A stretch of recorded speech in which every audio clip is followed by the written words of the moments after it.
Welcome to the scaling lecture on torsion and capacitance. The device we'll be covering today is the torsional micromirror. Let's begin. The first slides show microscope images of micromirrors, pointing out the components of the mirror and the flexure spring, which we will be discussing.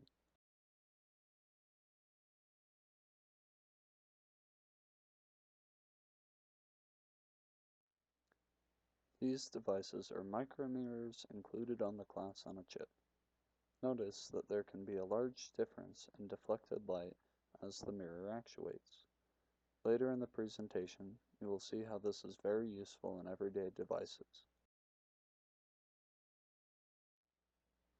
For size comparison, the mirror on the right is contrasted with a human hair. We are dealing with extremely small devices, over 5 times smaller than the hair. Usually, your hairs are smaller than your mirror. Not in that case here. Ask yourself the questions on the slide and keep them in mind throughout the lecture. If you can think of a way to manipulate light at the micro and macro scale, how are those two techniques different? How would you reliably actuate the manipulator? What uses can you think of for this sort of device? Try your best right now to imagine answers to these questions. They will be answered throughout the lecture, and you will better understand them the more focused you are right now. The first section is an overview of 2 physical characteristics affecting micromirrors and a summary of their current use. Physical principle number 1 deals with twisting beams. Torsion, caused by torque, a rotational force. Up to a certain amount of deformation, depending on the material, a beam deforming under torsion will spring back to initial position when the torque applied to it is removed. Electrostatic force of a parallel plate capacitor is up next. The buildup of charge on 2 closely separated plates creates an attractive force that can be used to move the plates more closely together.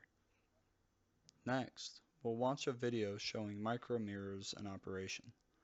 Just maybe, you can spot how these 2 physical principles of torsion and electrostatic force come to play in the micromirror. DLP technology is based on an optical semiconductor called the Digital Micromirror Device, or DMD.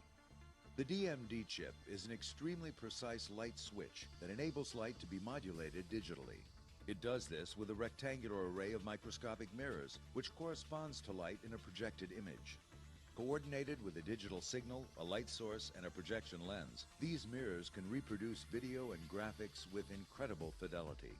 When a digital video or graphic signal enters the DLP system, it activates a tiny electrode beneath each DMD mirror, causing that mirror to tilt either toward or away from a light source. When a mirror is tilted toward the light source, it reflects a single white pixel through a projection lens and onto a screen. Tilted away from the light, the mirror is switched off and its corresponding pixel space is dark. Each DMD mirror can be switched on and off thousands of times per second.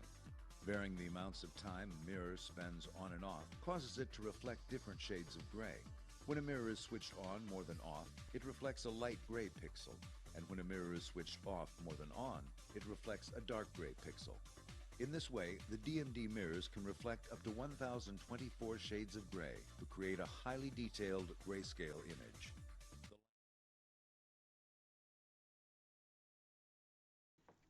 The device you saw in the video, the DMD, Digital Micromirror Device, is a complex assembly that is the result of decades of research by bright minds at well-funded companies. The components of the micromirror that we'll be focusing on today are the torsion beam hinge and the electrostatic actuator. A basic version of a micromirror is shown on the slide. This is a version that can be produced with the Sandia Summit 5 process and is incorporated in the class on a chip. You can see in the image, the torsion beam and the electrostatic actuator are still present in the construction. The design calculations for this device are very similar to the DMD version. Next, we'll discuss the unifying concept of micromirror design.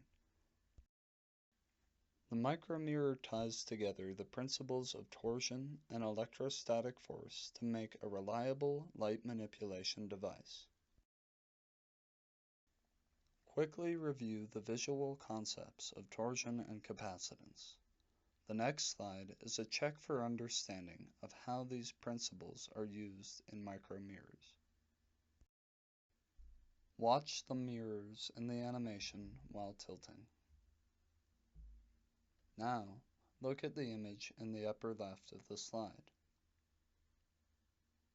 When you look at the animation again, can you visualize how the mirrors are using the torsion beam as an elastic hinge?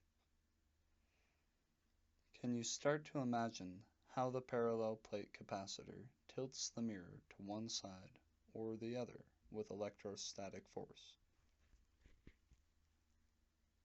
If you're having trouble visualizing, review the slides on torsion and electrostatic force before continuing. Get your notebooks ready. Now I'll check your understanding of the lecture so far. Write down each question and your best answer to it. Once you finish with all three, move on to the next slide and compare your answers. Are your answers similar to those on the slide? If they aren't, rewind and refresh the topics in your mind. Once you have a grasp on the concept, skip back to this slide and continue the lecture. The next section is the main purpose of this lecture. As you've come to see in this lecture series, understanding concepts of scaling is crucial to effective MEMS design. Questions to keep in mind during the upcoming section are shown on this slide. Noting down the questions I ask you will increase your understanding. Does torque become a larger or smaller factor when a device is scaled down to micro size range? What most affects capacitance and the electrostatic force that it generates? How can design dimensions be changed to reduce energy consumption of the device? What dimensions create the biggest changes? With these thoughts in mind, let's begin the section. The torsion of a beam scales by the length dimensions cubed, meaning drastically less torsion proportionally at small scale than at large scale. With capacitance, however, the electrostatic force does not scale with changes in the length dimensions. This means that the amount of electrostatic force is the same at large or small scale if the voltage is the same. The next slides will show you examples of how this works and how we can use it to our advantage. This is the equation for torque that we will be using for our scaling example. Note that both the width and height are in units of length. They each affect the torque as a cubic variable. If all dimensions are increased by a ratio of 10, the torque would increase by a ratio of 10,000. Likewise, a decrease of the same ratio in length dimensions would produce a similar decrease in torque. Here is an example of scaling shown between millimeter-sized torque and micro-sized torque. By scaling the torsion beam down by 1,000, the amount of torque required for the same degree of twist is scaled down by 1 billion. With what we know about electrostatic force varying only with voltage, twisting a beam using electrostatic force requires much less voltage on the microscale than it does on the macro. This is why the technology can be so effective for manipulating devices. Now let's compare what happens when different design aspects of the torsion beam are altered. These graphs display the differences between macro and micro scale torque when various dimensions are changed. In all the graphs, you can see a similar jump in overall values between the macro and micro sizes.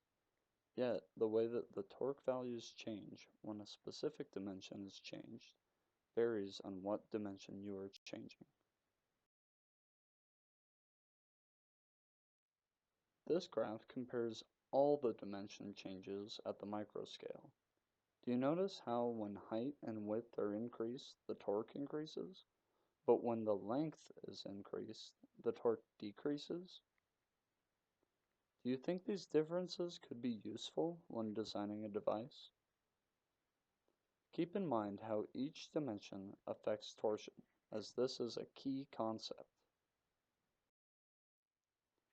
In sum, increasing height and width of the beam cause an increase in required torque, while increasing the length cause a decrease in required torque. Also, when a beam is decreased from macro to micro size, the required torque decreases by a much larger ratio. The next piece is capacitance. The main variables affecting capacitance and electrostatic force are listed in the figure above: area, voltage, and distance between plates. When you compare the units for area and distance, it becomes apparent that the proportional scaling has no effect on electrostatic force. If length dimensions of a device are scaled at the same rate, a macro device will have the same electrostatic force as a micro device for a given voltage. This is a very powerful observation. While electrostatic force does not have much effect at large scale for a specific voltage, that same force at small scale can be a motive force for many devices. Starting with the device at the millimeter scale and scaling down by 1,000 to the micro scale, we see the lack of effect that scaling has on electrostatic force. Notice in the example how the input values are different, but how the output values are the same. In the next slide, you will see graphs comparing the output of electrostatic force to changes in dimension of the plate and gap. By comparing the graphs, you can see even more evidence that scaling has no effect on a capacitance. In proportional increments, whether the side length, the gap distance, all length dimensions, or voltage is altered, there is no difference in electrostatic force between the macro and micro scale devices.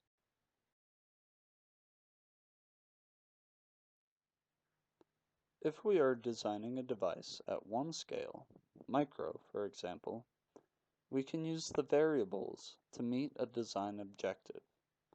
Suppose that our design needs to have higher electrostatic force, but we can't increase the size of the plate or the voltage. We could decrease the gap between plates to obtain the required force output.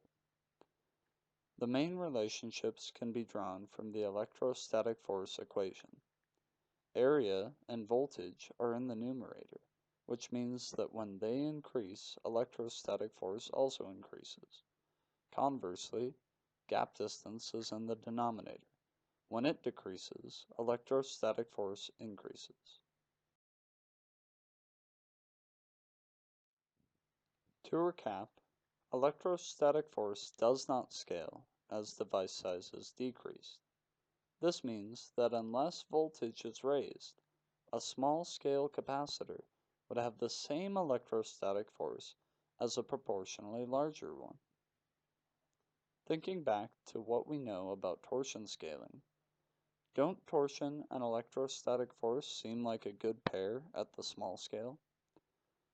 While at large scale, with reasonable voltage, electrostatic force would not be strong enough to twist a beam. Yet at small scale, the lowered value of required torque pairs perfectly with the unchanged value of electrostatic force. Look over these design questions and try to recall the answers. Refer to your notes if you need to, pausing the video and reviewing the appropriate sections to gather the answers. When you are ready, the next slide will show the answers. Compare the answers on the slide to yours.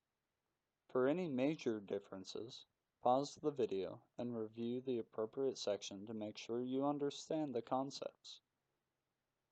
The main takeaway from this section is that the micromirror works at the micro scale because the required torque decreases so drastically as the device is scaled down, while the electrostatic force does not scale and therefore becomes useful.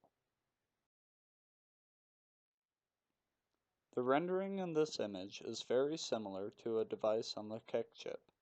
It is a micromirror, of a much simpler variety than the one shown in the earlier video. You can identify the components that make the device governed by torsion and electrostatic force, the capacitor, and the torsion arm. These devices are designed using the equations we have learned today to determine amounts of rotation necessary and the electrical values that will be used. This is the KECK chip used in your demonstration class. In the bottom left of the chip is an array of micromirrors. You saw the video of their operation at the beginning of the presentation. Even before you get to try the chip hands-on, you can start thinking of experiments that would be worthwhile on the device. A few examples. What's the lowest voltage that you can get the micromirror to visibly deflect with? What's the fastest frequency of deflection you can achieve? By using the software, you can see firsthand the operation of the micromirror and learn about its operation. This is an animation of where the stress concentrations are in the mirror and spring. Pay close attention to see how the spring is bending, and use this knowledge to help you make estimates of required voltage to produce a certain amount of bending. This animation shows the amount of deflection in the micromirror. Let's think about what design assumptions we could make for our calculations. Could we assume that the spring stays mostly stationary? Could we also assume that most of the bending is happening in the spring and not in the plate? In addition to understanding the physics behind the micromirror, it is important to understand what considerations you will take when you are creating the design. You can see in this video what an actuating micromirror looks like. There doesn't need to be very much movement for the mirror to be an effective device. In the following slides, you will see again a very popular use for the micromirror. Torsion and electrostatic force are two principles of great importance to MEMS devices. The device can be actuated electronically over and over again repeatedly with great accuracy. The following slides show a few ways that torsion and capacitance may be used. This is a schematic of the type of micromirror you saw in the video at the start of the lecture. The important components which we have learned about are labeled in the picture on the right. The electrostatic attraction between the yoke and the landing site when the device is powered on forces the mirror to tilt one direction or the other. The torsion beam acts as a hinge that is very easy to manufacture as a part of the device. It is the hinge and the spring which returns the device to its initial position. The cumulative effect is shown in the animation on the next page. You can see the way some mirrors tilt to one side when the device is activated. Different patterns can be activated to achieve the desired reflection of light. These patterns can be precisely and rapidly controlled by a computer to produce a video image. The video projection happens this way. Thousands of micromirrors make up the DLP chip, which has light reflected off it onto a screen. By rapidly varying the mirrors, high-quality images can be formed on a projector screen. This is a versatile technology that has been made possible by torsion and capacitance. We've seen how torsion rapidly scales down as the size is decreased, while capacitance is unchanged between large and small scale. This combination allows a device that would not be feasible at the macro scale to be an essential designing component at the micro scale. Think creatively while you experiment with these devices. What kind of problems could you solve with those light manipulation capabilities? What are other ways that you could use torsion and capacitance? Could there be another, more effective form of motive force? Developing questions that interest you will make your experiments in this class more worthwhile. I'd like to thank the device designer, Brian Baker, for his knowledge and help with this project. Also, big thanks to the KECK Foundation, whose funding made this project possible. Sandia National Laboratories, who manufactured the chip. Texas Tech University for developing the software package, and the University of Utah for the research facilities where this project was developed. Thank you. Have a great day.